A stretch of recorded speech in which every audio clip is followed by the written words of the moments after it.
whereas Freud would not necessarily have been. Whew. Okay, this is our last class of this level, of level 7.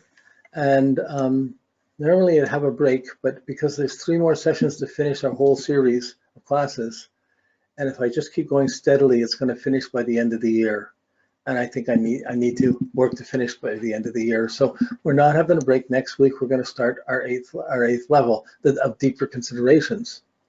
So I'm just going to take a couple of minutes to explain what we've done, where we are. And I'll do this again next week, but I'll just get these charts out of here.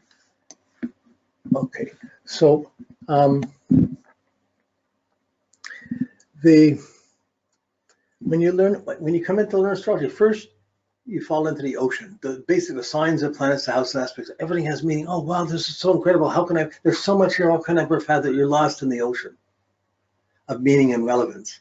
And it's spinning and it's inspiring, it's wondrous, but it's a little confusing too, because there's so much, you haven't got your bearings. So then we went through the worksheets, the planets and the signs, planets and houses, planets and aspects, and made you work at seeing how you were connected to how each factor and each sign, each layer, how it established a personal relationship to you in your life, and you worked to see that connection. And that's what the worksheets were for, and we talked about it. And then that was making the astrology. That's like your therapy in making the connections with astrology.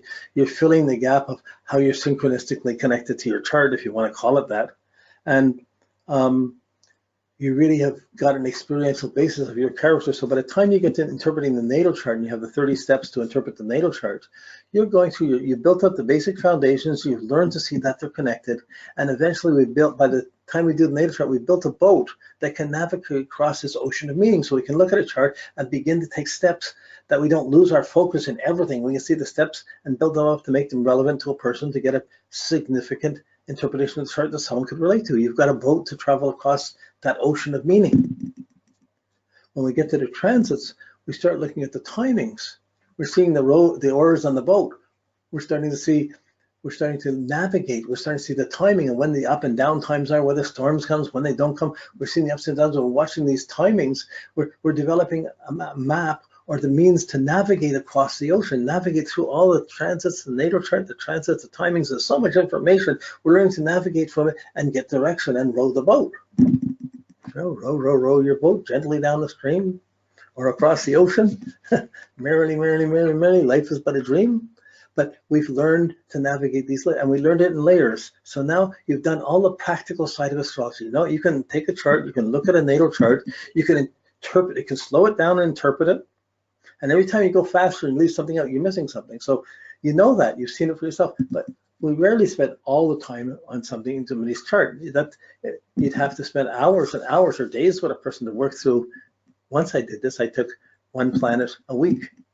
I worked on one planet a week for a person. We went through their natal chart. Then we worked one planet a week on the transit and the progressions. And we spent a year in a therapy session, just extending one thing after another to make it deeper in the chart.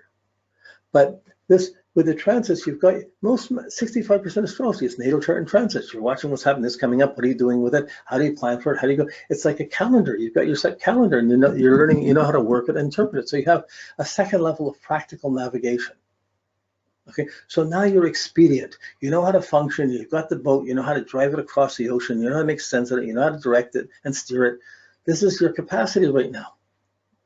So up till now, I've been making definitions that you can apply, things you can see, cutting through the masses of things to see the structure so you can get personal content and make it relevant. What happens from here at level 8, I have to undo that.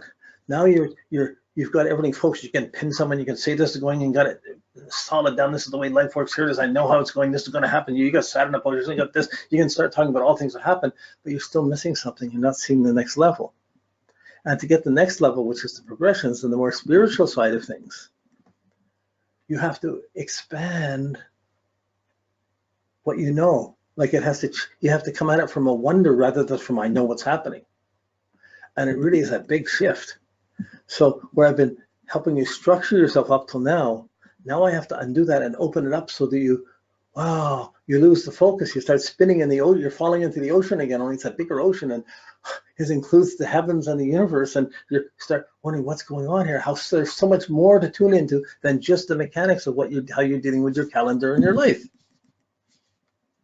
So this is where we're going. So I've got to take each of the factors and expand the zodiac. I got to expand we got to go into more detail about the signs of the zodiac. So there's way more stuff you can find out, but there's too much in the natal chart. You can use it, but you get lost in it. But it becomes more valuable when you get to progressions, which move much more slowly and take much more time going through the chart, and they're much more specific, much more faded in a way, but they measure another path. And this path, you can say, oh, it just means this. You can't do it. In fact, most people can't really interpret progressions well enough till they're past 40 or maybe even 50. It takes time to have enough life under you to begin to develop this transcendence to the motor mechanics, or just have your bearings to the motor mechanics, natal chart transits, to start to see the mystical sides and the implications and the vaster implications. So for the next, this is it. This up till now we've worked with astrology. From the next class, it's more fun and inspiring. We start looking, wow, this could go here. Wow, this, and every time you're seeing it open up, you're seeing how it can open up your interpretation of the natal chart and the transits. And suddenly, oh my goodness, you're back in the ocean again. How could I ever do all of this? It's a necessary state of wonder that you have to replace and bring back into your life. This unknowing, this mystery, so that you can get the right approach to dealing with progressions and more mystical concerns. So we're going to be going through adding deeper things to the signs of the zodiac, deeper and more unique divisions of the houses, of the planets, of the aspects, and of degrees, and of stars, and galaxies, and we're going to go into relationships. We've got so many different things to go into that we haven't even talked about yet. So I've kept you in a sort of innocence of building stuff. Now you know astrology. You have a texture. Anything, any planet, any sign, no matter what level, you've already got the basics of what it means. It's just being able to shift levels of looking at it. So you're ready to go on, and you're really prepared. You've got the right anchor, and you've got the steering mode to be able to hold you steady while you're going to more mystical considerations or more vaster considerations. So you're not changing your mechanics, but sometimes, for example, Saturn will be on someone's midheaven conjunct their sun, and they're just building up their career. Someone else will Saturn there, and they don't make much of it. How come they got everything there and they don't make a lot out of it? Well, there's other things that are going on, and this often come in. You get it by hindsight. You see something else is missing. You see the inner direction of someone from the progressions as to how much they'll live up to their transits and their natal chart. So there's a lot of fascinating things ahead. It becomes the most special things to teach these next few levels. I feel really privileged to be able to get a group of people up to this level of studying and then be able to share this next level with you, because I'm going over it and learning it again myself. It's relevant. So wow, most of the time this is too far out stuff. So this is where we're going, and we're going to start next week, and it's just going to keep going, staying on the Wednesdays for the rest of the year, and we'll be finished by the solstice.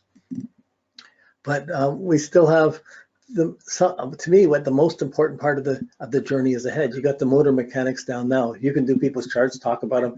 There's still some pieces missing, but you still can give practical, realistic, responsible Saturnine advice on how to live one's life and how to develop one's characters, how to fix problems, you still have the main mechanics of astrology. You still can work with these things. It's just you're still only 2/3 of the way there. Okay, thanks. I'll see you next week. Okay.